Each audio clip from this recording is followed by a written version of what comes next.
Hold up.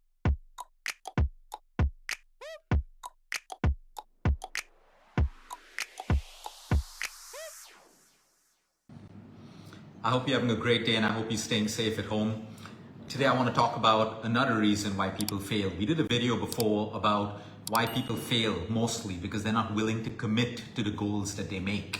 They're not willing to commit to the process. They're not willing to do what it takes to reach a goal. So obviously you fail. It's as simple as that. Winning isn't easy. That's why there are very few winners. Effort. They're willing to go the extra mile. They're willing to commit to the process. Commitment is an important word. But today, we will now talk about another reason why people fail. Are you one of those people who, and we've done it, I've done it myself too, read book after book, listen to podcasts after podcasts, watch video after video, and it all feels good while we're doing it, but we're still left with our problems after that. The problem isn't with the book, the problem isn't with the podcast, the problem is with us.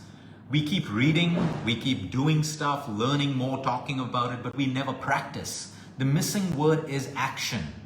Everyone knows everything. In fact, today we know so much more than our ancestors knew. We have the internet, we have Google, we have self-help books, we have spiritual leaders, we have everyone preaching about something.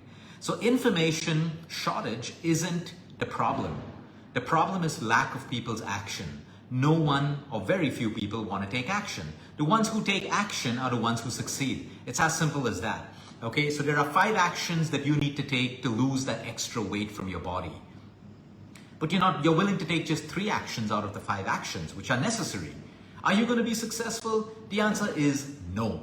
So you'll find someone else who'll give you something that you want a year or something that's easy, but you never get your results. Or you get a shortcut, or you look for convenience, and you never really get a sustainable result.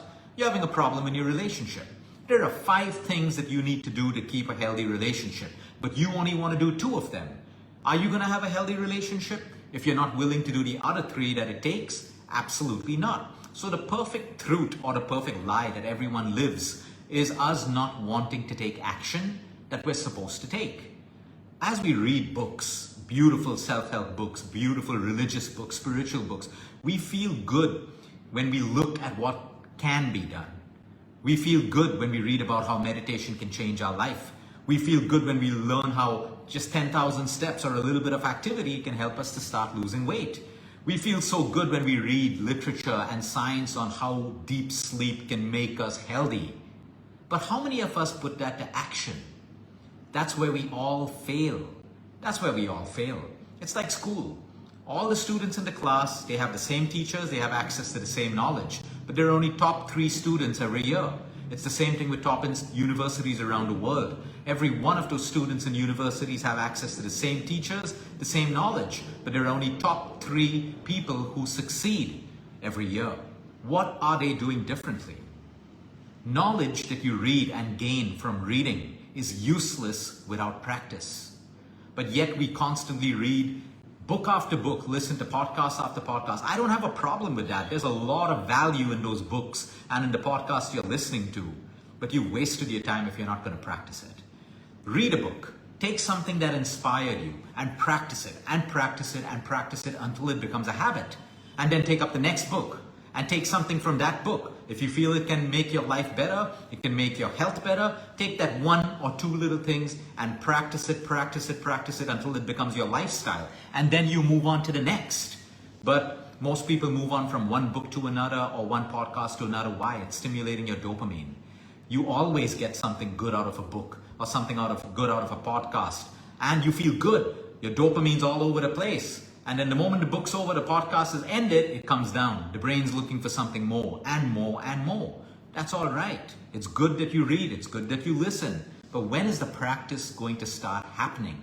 And that's the difference between people who win and achieve and those who don't. There are people who are constantly reading books. What do they do with the knowledge in the books? My point is, wherever you are stuck in life, there are certain things that you need to do, certain actions that you need to take. Doesn't matter who you are, doesn't matter how entitled you feel you are, doesn't matter your designation, doesn't matter how much of money you have in your bank account. If there are 5 things that you need to do for your health, you need to do those 5 things. If there are 5 things you need to do for your relationship, for your career, whatever it is, So stop. Today it's become small talk. Oh, I read these books. I've read so many books. I listen to so many podcasts. What are you doing about everything that you read? When someone asks me, hey, Luke, I read these 5 books, my first question is, so what's your takeaway? And they tell me 5 takeaways. I say, how much have you started practicing of that? Oh, yeah, I'm yet to start that. I'll do it. I'm going to start that soon. Or they've heard like 5 podcasts.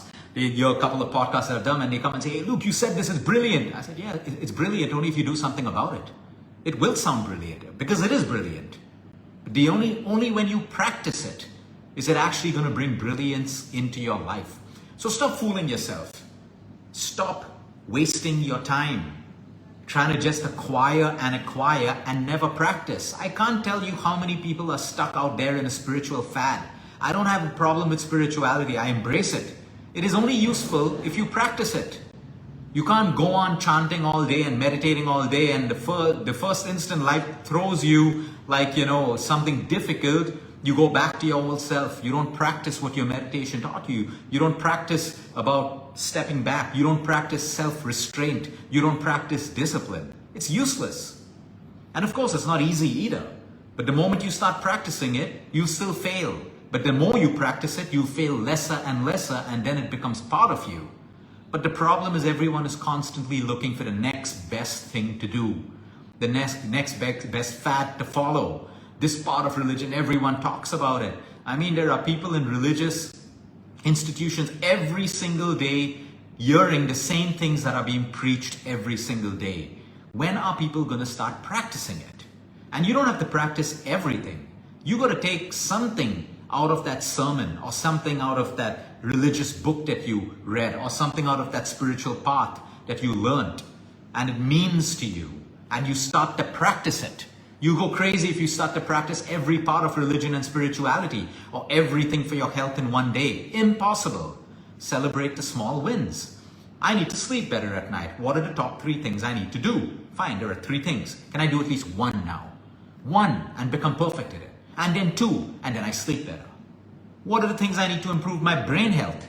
There are 5 things. Can I start off with 1 if I can't do 5? And then 2, and then 3. Stop wasting your time. Everyone is just consuming content, consuming. No one's putting it into action. And no one can teach you how to put it into action. That's a choice that you make. You decide. It's as simple as that. You come across 5 steps to becoming a billionaire, 10 steps to becoming a multi-millionaire. There are 10 simple steps. Everyone should be millionaires and billionaires. But no one sees and no one's willing to put in the work that it takes to reach that. 3 steps to a fitter body. Everyone should be fit. It's easy to take 3 steps. But remember bio-individuality. You're different. 2, are you willing to put in discipline behind those 3 steps? Are you willing to put in the work that matters? And because we don't, we constantly go on trying to learn. We join one class to another, one emotional class, the second. I don't have a problem with any of these things. But you're wasting your time and money if you don't practice what you're learning. There are so many classes out there which are brilliant for you if you practice. Otherwise, it was just another class. Everyone wants to talk in society. Oh, I did this session. I read this book. I did that. But no one's willing to practice. Put in the work. Put in the work. You don't become a star by consuming more content. There are students out there who study so much, but if they don't know how to put it into action, they may be the smartest student in class, but they fail when it comes to reality in life because they don't know how to apply. Yes, we learn what we should think, but no one is challenging how we should think. Okay, this is how we should think when it comes to health. Are you thinking how you should think when it comes to your health? Because you aren't the same as everyone out there. My point is cut yourself out of the cookie cutter machine that you're in. Okay, you're not meant to be defined by the rigidities of society. You are meant to be beyond that. Of course, we follow laws and we follow rules and all of that stuff to keep us away from chaos and to keep us on the right side of what is right and what is wrong. But everything else, you have to unleash the potential of your mind, the power of your brain, the goodness in your heart, whatever it takes to make an extraordinary you. If you are constantly copying other people and doing the same thing as other people, you are like other people. And if you want to be like other people, that's also okay.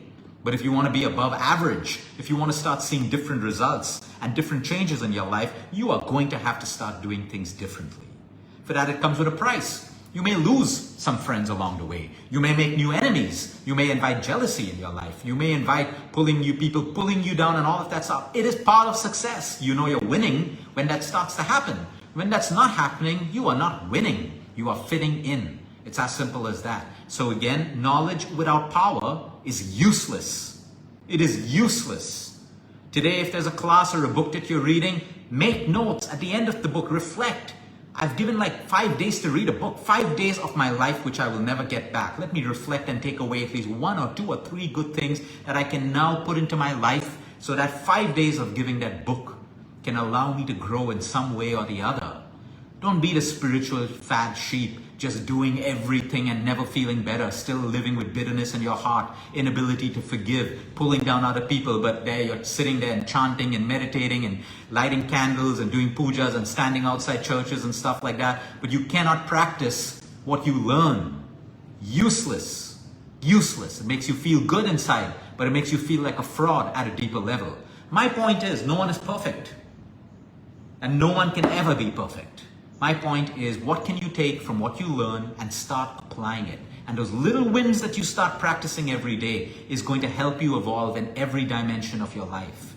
Have a great weekend, everyone. Until next time, eat smart, move more, sleep right, and breathe deep. And remember, you care. It's all about you. If you are giving a part of yourself to a class that's taking your time, a book, content that you're consuming all night, staying up night. I have kids telling me and students, oh, look, I'm consuming content. I listen to so many podcasts. That's why I sleep at 2 o'clock. And yet they're struggling in every aspect of their life because they've been unable to practice even 1% of the content they consume.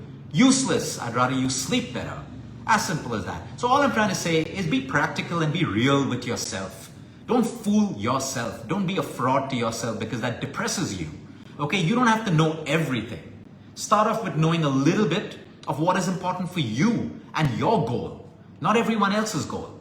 Okay, you have a small goal. What do you need to make that goal bigger? You have a large goal. Maybe you need a little bit more. Don't try to do everything. You can't do everything. You can't learn everything. You can't be an expert at everything. As simple as that. Break down your life, simplify it. That's how you reduce your stress, your anxiety. Today, everyone's trying to do everything. Okay, and at the end of the day, if it's making you happy, brilliant, you're a star, you're a winner. But despite doing so much and having so much, if you're still miserable every day, you're doing it the wrong way. It's okay. Learn from it. Make the change. Have a great weekend, everyone.